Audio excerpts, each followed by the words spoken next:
तर नमस्कार सर्वांना. आणि आज आपला दुसरा दिवस, इच्छाशक्तीचा चमत्कार है ना याचा.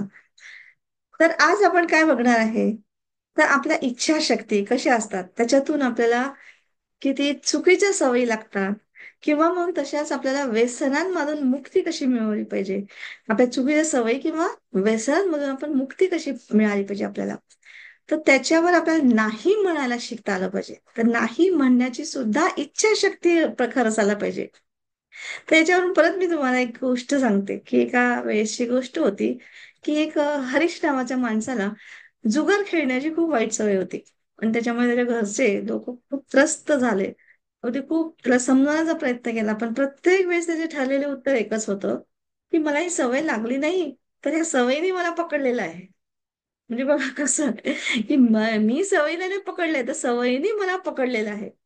आणि खरोखरच त्याला पण सवय मोडायची आहे, असं त्याचं म्हणणं होतं.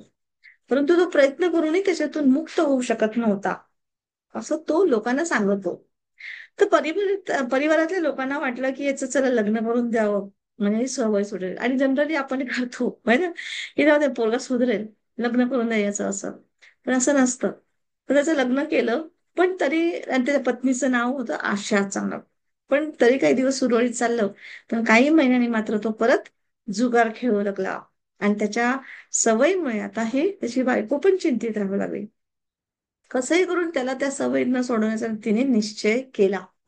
आणि तिने काय केलं मग, की एक सिद्ध साधू महात्मा जो होता त्याच्याबद्दल तिला कळलं, आणि ती आपल्या नवऱ्याला म्हणजे हरीशला घेऊन त्याच्या आश्रमात गेली. थोडं दुःखी अंतकरणाने साधूला सगळी हकीकत सांगितली आशाने. आणि त्याचं ऐकल्यावर, समस्या ऐकल्यावर साधू म्हणजे त्याचं समस्येचं निराकरण करण्यासाठी त्यांना दुसऱ्यांना दुसऱ्या दिवशी बोलवलं साधूने.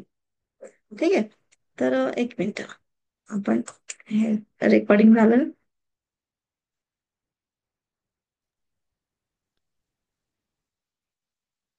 हा. तर त्याला दुसऱ्या दिवशी बोलवलं आश्रमामध्ये त्या दोघांना. दुसऱ्या दिवशी ते दोघं आश्रमात गेले, तर तिथे गेल्यावर त्यांनी काय पाहिलं, की साधू महाराजांनी एका झाडाला घट्ट पकडून ठेवलं होतं. आणि साधू महाराज त्यांना म्हणाले, की तुम्ही आता परत जा आणि आता उद्या या. तर त्यांना तशा अवस्थेत बघून त्यांना, हरीशला आणि आशाला थोडंसं आश्चर्य वाटलं, की काय झालं असं. आणि साधू महाराज असं झाडाला का पकडून आहेत, आश्चर्य वाटलं. पण आता काही बोलता येत नव्हतं, तर म्हणून ते चालले गेले. दुसऱ्या दिवशी आले.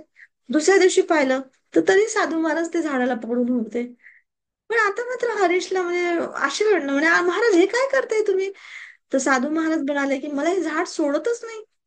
हे झाड मला सोडायला तयारच नाहीये. तुम्ही उद्या या."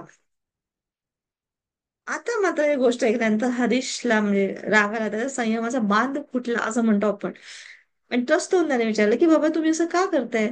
झाडाला सोडून का बरं देत नाहीये?" तर साधू महाराज माता त्याने उत्तर दिलं, की "बाळा, मी तरी काय करू? हे झाड मला सोडवतच नाही. हे झाडच म्हणजे मला पकडू नये, सोडत नाही."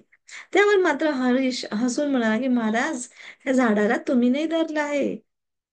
म्हणजे झाडाने तुम्हाला नाही धरलंय, तर तुम्ही झाडाला धरलेलं आहे. आणि तुम्ही सहजच सोडू शकता त्या झाडाला." म्हणजे असं समजून सांगत होता.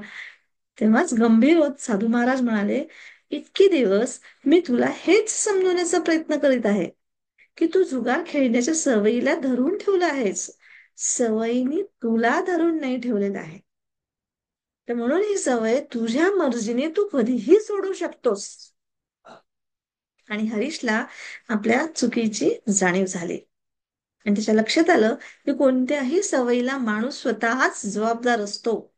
मनात आलं तर तो स्वतःच्या सवयी संपूर्ण दर्शन करून स्वतःच्या इच्छाशक्तीच्या जोरावर तो सोडू शकतो कधी पण. हो की नाही?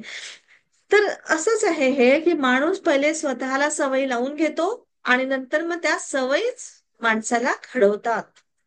तुम्ही सगळ्यांनी ऐकलंच असेल. आणि आता ह्याच नुसार जीवन जगायचं आहे, असं आपल्या जीवनामध्ये उतरवायचं आहे.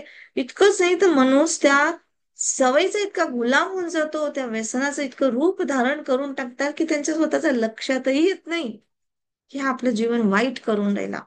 हे व्यसन म्हणा किंवा जे काही. तर व्यसन म्हणजे फक्त दारू, सिगरेट, तंबाखू वगैरेच नाही. तर वेगळे पण अनेक अशी व्यसन आहेत आपल्यामध्ये, की जसं टीव्ही बघत राहणं, मोबाईल हे करत राहणं, चहा पीत राहणं सारखं, अनावश्यक खरेदी करतात, लोकांना पैशाची किंमतच राहत नाही. मोबाईलवर गेम खेळत राहतात, काहीतरी गप्पा मारत राहतील, कोणाची तरी चुगली करत राहतील.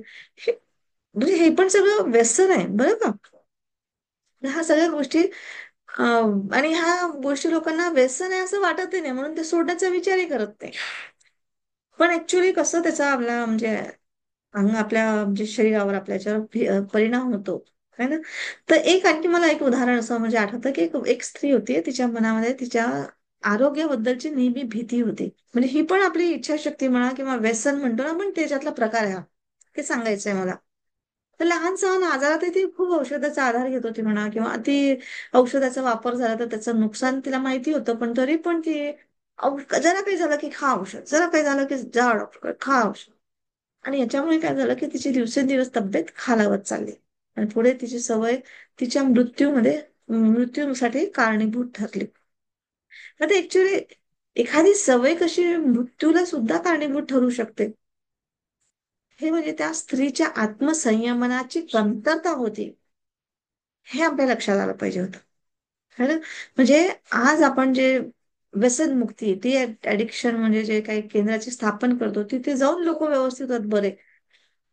तर म्हणजे त्याच्यासाठी किती म्हणजे करावं लागतं, पण त्याच्यासाठी त्या लहान सहान व्यसनासाठी पण तुम्ही मात्र आजपासून आणि आत्तापासूनच जर कार्य सुरू केलं, म्हणजे स्वतःच्या मध्ये आत्मसंयम आणण्याचा प्रयत्न केला, तर कितीतरी तुमचं म्हणजे तुमच्या मधली इच्छाशक्ती ही जागृत होते, वृद्धिंगत होते. आणि त्या इच्छाशक्तीला जाणून बुजून म्हणजे आपल्याला मार्ग देता येतं. त्यासाठी आजपासून आपल्याला स्वतःला आजचं वर्क आहे असं समजा, नाही म्हणण्याची सवय विकसित करा. तुम्हाला ज्या गोष्टीचं माहिती आहे निगेटिव्हिटी, तर तिथे नाही बोलायचं, स्वतःलाच करायचंय. हे जे सगळं आपण शिकतो ना, काही पण माझ्याकडे कोर्स, कुठलाही कोर्स तुम्ही शिकताय ना, हा आपल्या स्वतःसाठी आहे हे लक्षात ठेवा. ठीक आहे. तर अशा पद्धतीने साध्या साध्या सवयी चहा पिण्याच्या म्हणा, अगं तिने मी तिला नाही म्हणू शकलं, त्यांनी चहा दिला असेल, पण ते आपल्याला स्वतःला म्हणजे समज आली पाहिजे की मला कधी चहा प्यायचा आहे, कधी नाही प्यायचा आहे, है ना. तर अशा पद्धतीने आपल्याला स्वतःला नाही म्हणणं कठीण वाटतं, पण तरी पण आता ही प्रॅक्टिस करायची आहे, स्वतः आरशासमोर उभं राहून समजायला स्वतःला, की दिवसातून 10 वेळा स्वतःला नाही, मला हे करायचं नाही, जिथे तुम्हाला नाही करायचंय ते. आणि मग हळूहळू घरच्यांना, मित्रांना किंवा इतर लोकांना नाही बोलायला शिका. नाही म्हणजे असं नाही म्हणजे मी ऐकत नाही म्हणजे असं असं नाही, उद्धट नाहीये. ज्या गोष्टी तुम्हाला पटत नाही किंवा एक प्रकारचं व्यसन लागलेलं आहे त्या गोष्टी त्याच्यासाठी, ठीक आहे, तर त्याची सवय करायची आहे स्वतःला. तर स्वतःवर आत्मसंयम करायचा आहे. ठीक आहे. तर याचं ना मी एक म्हणजे एक हे आहे, इरिटेशन म्हणजे काय नाही, इरेज टेक्नॉलॉजी म्हणतो त्याला आम्ही, NLP मध्ये. म्हणजे आपल्याला काही गोष्टी नको असतील आपल्या आयुष्यामध्ये, तर त्याला आपण इरेज करता येतो, म्हणजे रबराने खोडतो, तसं हे गोष्टी खोडायच्या असतात आपल्या लाईफमध्ये.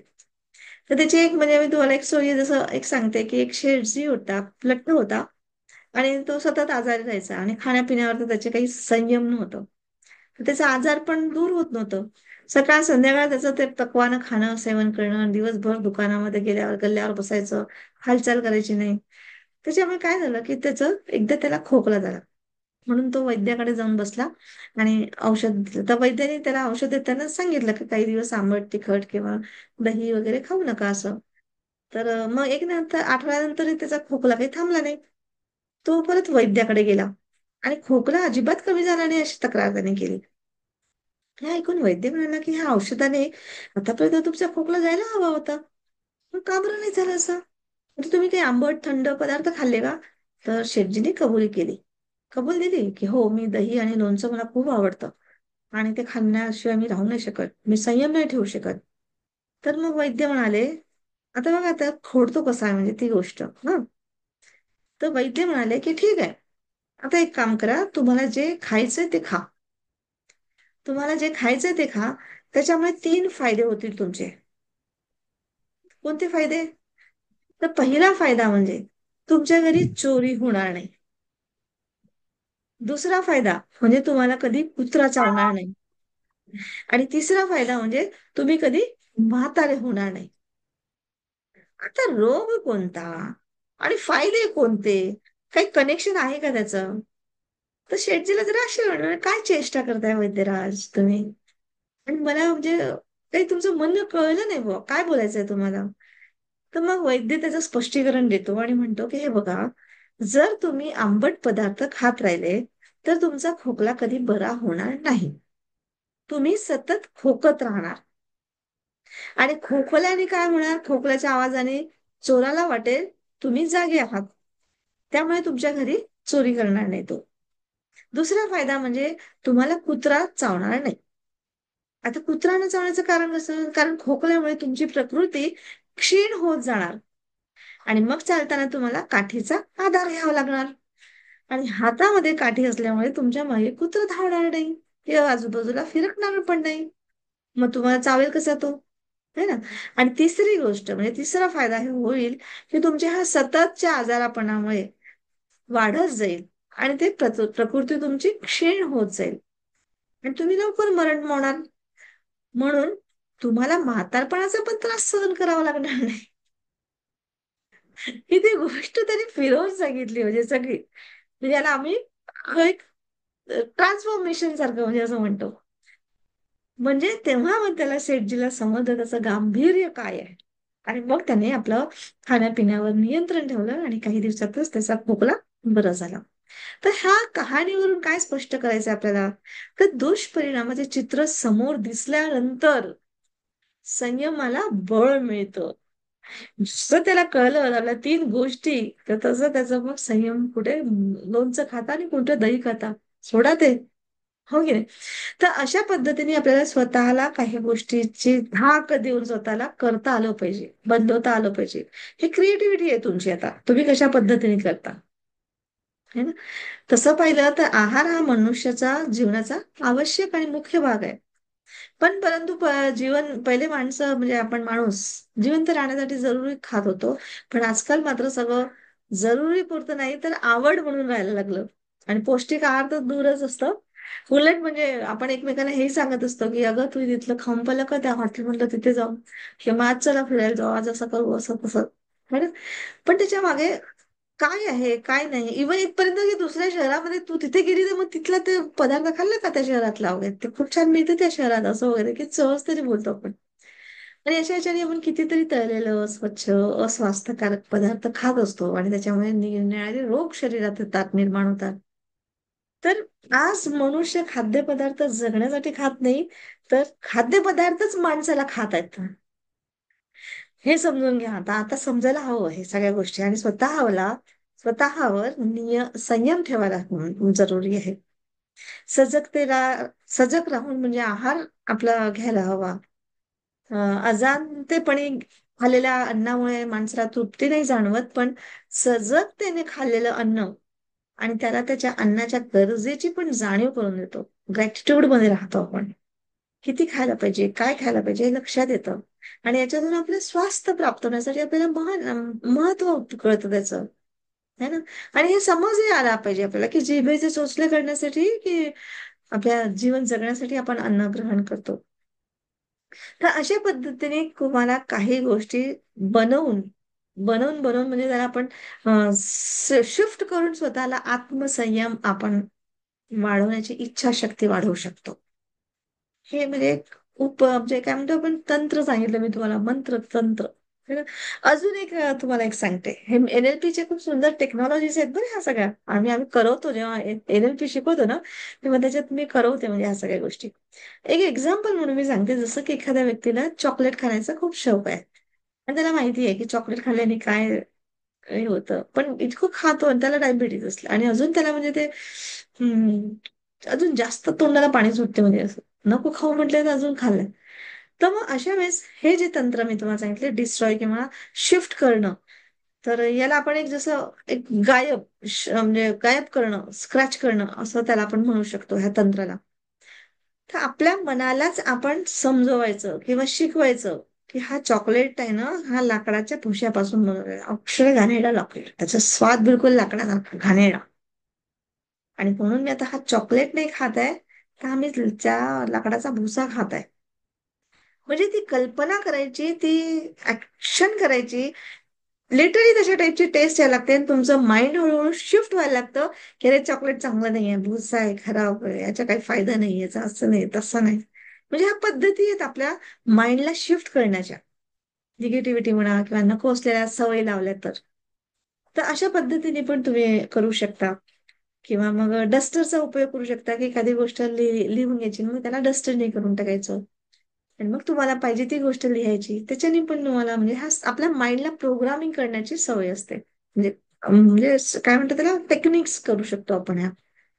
म्हणजे ह्या तुम्हाला आता गंमत वाटत असतील, पण ह्या ऍक्च्युली काम करून जातात. माइंड आपला असाच काम करतो. तर अशा पद्धतीने आपल्याला हे तंत्र मंत्र जे काय म्हणतो आपण, हे समज शक्तीने आपल्याला करता येतं. तर आपण याला समजा आपल्या, हे मी खाण्यापिण्याच्या गोष्टी सांगितल्या, पण आपल्याला समजा आपल्या क्रोधावर ताबा करायचा आहे. क्रोध येतो, राग येतो, कुणाच्या बद्दलचे तिरस्कार, हीन भावना येतं. जे काही येतं माणसाच्या मनाविरुद्ध घडलं काही, तर त्याला राग येतो, है ना. आणि राग ही अशी भावना आहे, म्हणतो आपण, बुद्धाने सांगितलं, की इतरांनी केलेल्या चुकीची शिक्षा आपण स्वतःला देतो. म्हणजे कोणाच्या अंगावर जळता कोळसा टाकायचा तर पहिले हात तुमचा वाजेल. म्हणजे स्वतःच्या रागावर नियंत्रण न ठेवता तुम्ही स्वतःच तुम्ही त्रास करून घेता. आणि हा त्रास आपल्याच आनंदासाठी, म्हणजे आपल्या आनंदासाठी हा रागावर नियंत्रण ठेवणं खूप शिकलं पाहिजे, जरुरी आहे. कारण दुसऱ्यांचं काही वाईट होत नाही रागाने. कोणाबद्दलचा राग धरून पण ठेवणं, तर आपलं खराबी होते. आपलं चक्र हे होतात, ब्लॉक होतात. तर त्याला अशा पद्धतीने आपण हे करू शकतो. आता तुम्हाला अजून एक उदाहरण म्हणून सांगते, की जसं म्हणजे बघा, छोट्या छोट्या गोष्टी आपल्या घरामध्ये घडतात ह्या. तर दोन विद्यार्थी होते, त्यांच्या शाळेचा निकाल जाहीर झाला आणि एक विद्यार्थी त्याच्यातला नापास झाला आणि दुसऱ्या विद्यार्थ्याला 89% मार्क मिळाले. दोघं एक निकालपत्र म्हणजे ते प्रगतीपत्र आपल्या घरी घेऊन गेले आणि आपल्या वडिलांना दाखवलं. आता जे नापास झालेले विद्यार्थ्याचे वडील होते, ते त्या दिवशी खूप आनंदात होते, कारण त्यांना ऑफिसमध्ये काहीतरी प्रमोशन मिळालं होतं. पण जेव्हा त्यांनी त्यांच्या मुलाचा निकाल पाहिला, तर ते काही जास्त बोलले नाही आणि त्यांनी समजवलं. हं? त्यांनी समजवलं आणि एक एक मिनिट सगळ्यांनी आपलं हे करा, म्यूट करून ठेवा हा.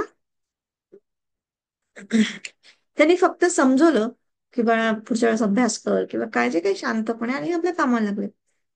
पण दुसरा जो विद्यार्थी होता, त्याला ज्यांना 89% गुण मिळालं, तरी पण 1% गुण मिळालं असतं तर 90% झालं असतं, म्हणून त्याला त्याचे वडील रागवत होते. तो म्हणजे बघा, पण काय म्हणतो, आणि त्याची मनस्थिती वाईट असेल त्या वडिलांची किंवा जे, पण आपल्याला असं वाटतं की बाहेर हे सगळ्या गोष्टीवर अवलंबून आहे. तर राग किंवा हे जे काही आपण म्हणतो, हे बाहेरच्या गोष्टीवर अवलंबून नाहीये. बघा, तो तर नापास झाला, त्याच्या वडिलांनी मग जास्त रागवायला पाहिजे होतं, है ना. ही बाहेर घडलेली घटना होती, पण त्यांनी रागवलं नाही.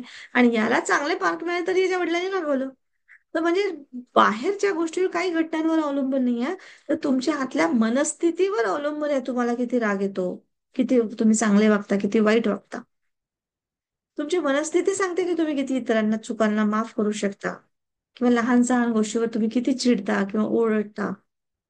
तर हे आपल्या आतली मनस्थिती असते, बाहेर नाही. आपल्याला वाटते पोरं असं ऐकत नाही, पोरं नाही, तुमचा आतमधलं कारभार आहे तो सगळा.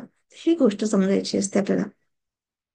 तर बाहेर घरच्या म्हणजे बाहेरच्या लोकांना सुधारण्याचा प्रयत्न करू नका. त्यापेक्षा स्वतःची मनस्थिती सुधारण्यामध्ये इन्व्हेस्ट करा वेळ. स्वतःच्या रागावर येण्याचं कार्य करण्याची आवश्यकता आहे, हे जरूर करा. है ना. पण तरी पण लोक म्हणतात की राग आला तर मग काय करायचं. येतो राग, ठीक आहे, समजलं, तरी राग करायचं काय. तर काही नाही. राग येण्याआधी म्हणजे त्याच्यावर बरंच काही ते येण्याच्या आधीच खूप काही उपाय आहे. त्याचं प्रॅक्टिस आता आपल्याला करावं लागेल. तर जे मी सांगितलं तुम्हाला, आत्मसंयम. म्हणजे आत्मसंयम कसा म्हणजे आत्मसंयम जागृत करण्याची सुद्धा इच्छाशक्ती आहे आपल्यामध्ये, हे लक्षात घ्या. त्याच्या सगळ्यात उपयुक्त पद्धत म्हणजे ध्यान साधना, जे आपण रेकीमध्ये शिकतो आहे. आणि जे ग्रँड मास्टर नसतील तर ग्रँड मास्टर पर्यंत जरूर या. रेकीमध्ये त्याच्यामध्ये सगळं ग्रँड मास्टर मध्ये डिटेलिंग तुम्हाला शिकवलं जातं छान. तर अशा पद्धतीने तुम्ही ध्यानामध्ये म्हणजे मेडिटेशन मध्ये तुमची जी काही प्रक्रिया असते, प्रतिक्रिया असते, ती तुम्ही थोडीशी लांबवू शकता किंवा थांबवू शकता. हळूहळू ती गोष्ट गायब व्हायला लागते, म्हणजे तुमच्यामध्ये परिवर्तन व्हायला लागतं. तर थोड्या वेळ कोणती गोष्ट तुमची मनाविरुद्ध झाली, तर त्याला तुम्ही थोडस थांबवून घ्या, की थोड्या वेळाने याला रिॲक्ट करते, थोड्या वेळाने करते, थोडस जसं गरमी व्हायला लागली तर थोड्या वेळाने चालू करते पंखा, अनकम्फर्टेबल होत असेल थोड्या वेळाने हलते, जागा सोडते, है ना? भूक लागली असते तर थोड्या वेळ थांबते, अजून थोडी जास्त भूक लागू शकते. हे म्हणजे तुमचा आत्मसंयम वाढवण्यासाठी प्रॅक्टिकल्स आहे. ठीक आहे. तर हे तुम्हाला शिकायचं आहे, हे करायचं आहे तुम्हाला सगळं. तर ह्याचा पर्याय म्हणजे तुम्ही सवय मेडिटेशन मधून आपण शिकतोच आहे. मेडिटेशन मध्ये तुम्हाला हलायचं नाही, बोलायचं नाही, हे नाही ते नाही, शांतपणे बसायचं असं मी सांगत असते, है ना?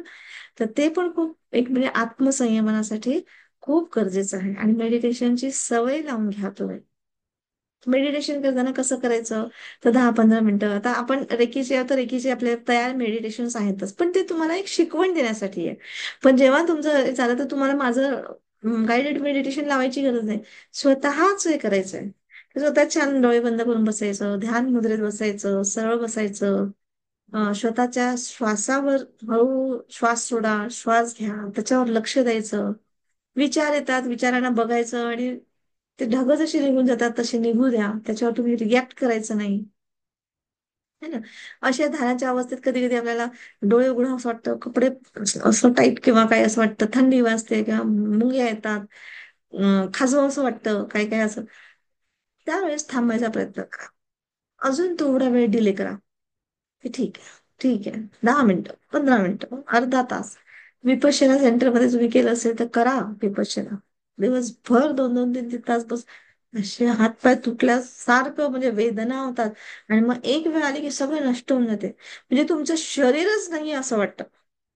तर जरूर करा सगळ्यांनी विपश्यना. ह्याच्यासाठी मी म्हणजे सांगते, त्याच्यात आपल्याला आत्मसंयम मिळतं विपश्यना सारख्या ह्याच्यामध्ये, मेडिटेशन मध्ये.